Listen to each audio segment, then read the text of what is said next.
Hey guys, in the past we have created few visuals and explored this apparel dashboard with this data model, right? So we'll create few more visuals today. Let me start with the filter. So I'll just add my category and year, and we'll explore some few more visuals. Okay, so I have my category and year. Let me start with the scatter plot. Okay, so let us compare our sales with quantity. Okay, we have sales. Let me go with average sales. I'll call this as average sales. I will also add quantity, average quantity.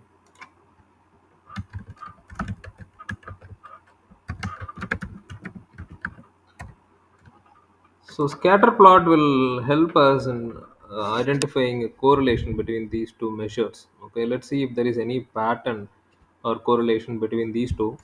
Um, let's explore it based on country. Okay,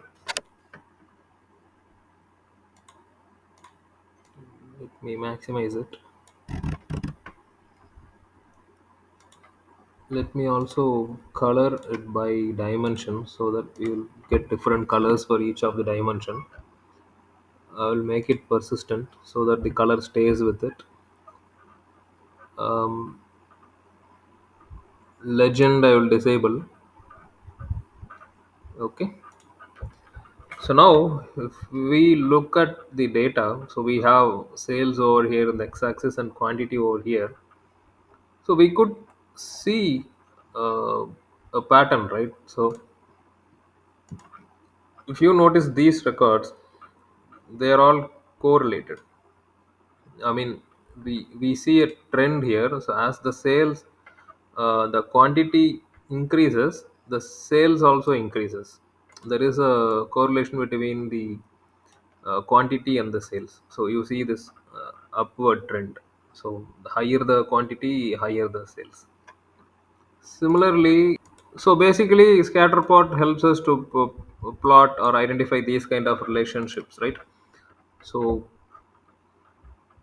let me add this to the master item, and then let me name this as sales versus quantity. Okay, so I'll delete this. Later we will add this into a container, or I'll add it right away, and we can keep appending it. So sales versus quantity. Okay, let me minimize it. Now let us explore one more chart. Let's say a combo chart. So combo chart with one dimension and two measures. Okay, let's say category name. Let me add a measure. One is sales, sum of sales. I'll just call this as total sales. I'll add one more measure. Here I will calculate my margin percentage, which is nothing but 1 minus the difference of my ratio, sum of costs, cost of sales divided by my actual sales. So this I'm going to subtract from 1. Okay, so this is going to return a percentage. So let me format that as a percentage. Okay, so I'll name this as percentage margin.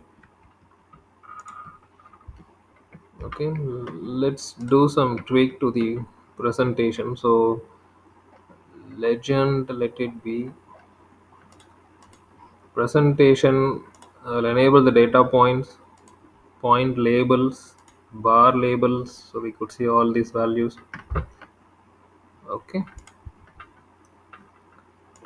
so I'll give some title. So it's going to be sales versus my percentage margin by category.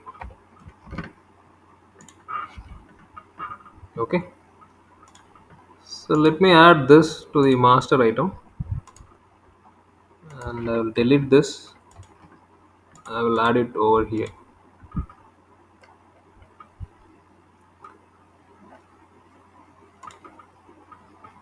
Okay, now let's explore one more chart. Let's say a line chart. So since we already explored set analysis, let's do something with the help of set. Okay, um, let me say product. I'll add two measures.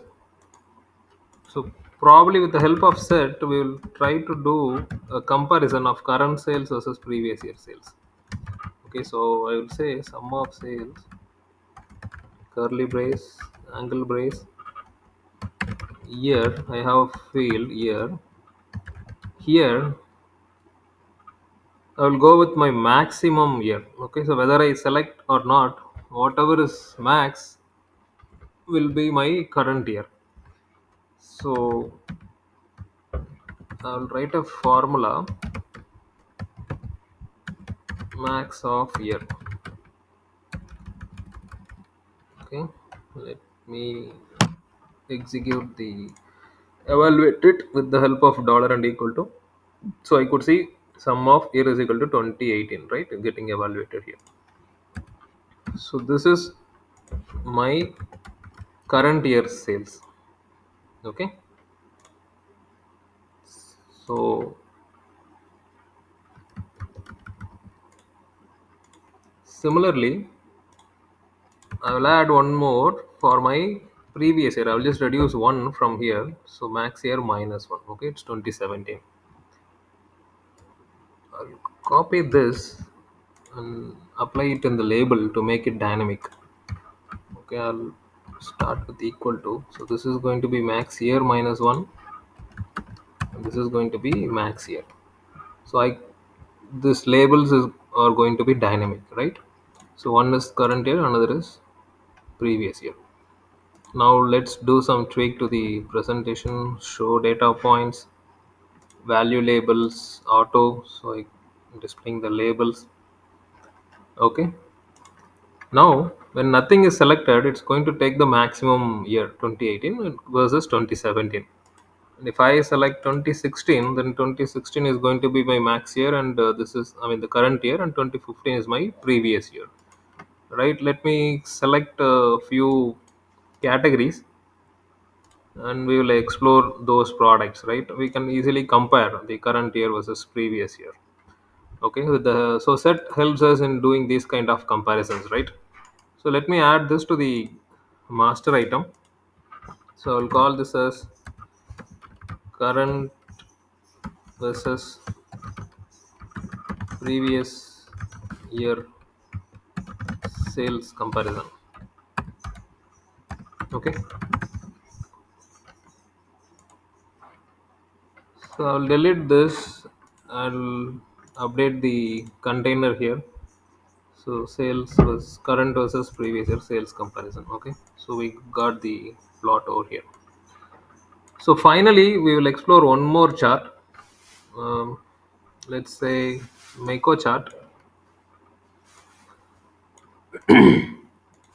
Let me add year as one of my dimension, and the second dimension is going to be category. So cells are going to be found based on category, and the measure is going to be my total sales.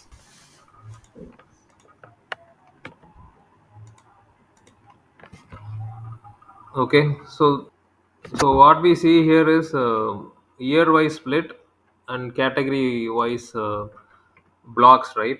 uh, so we could see the size varies as per its contribution of each category, the both the height and the width. Okay, so we can disable the legend if not required. Press colors and legends. So I'll turn off the legends. So this is how Miko chart looks like, right? So let me give some name to it. So sales by category and year. So I'll add this to the master item. I'll delete this. I'll add this to the container. So containers are very helpful in these cases where we can save space and accommodate multiple charts with the limited space, and we can arrange it aesthetically, right? So we could see we have created all these four visuals and we have kept it in a container. So hope we got some basic understanding about all these visuals. Please do let me know in the comment section for any clarification. Thanks for watching.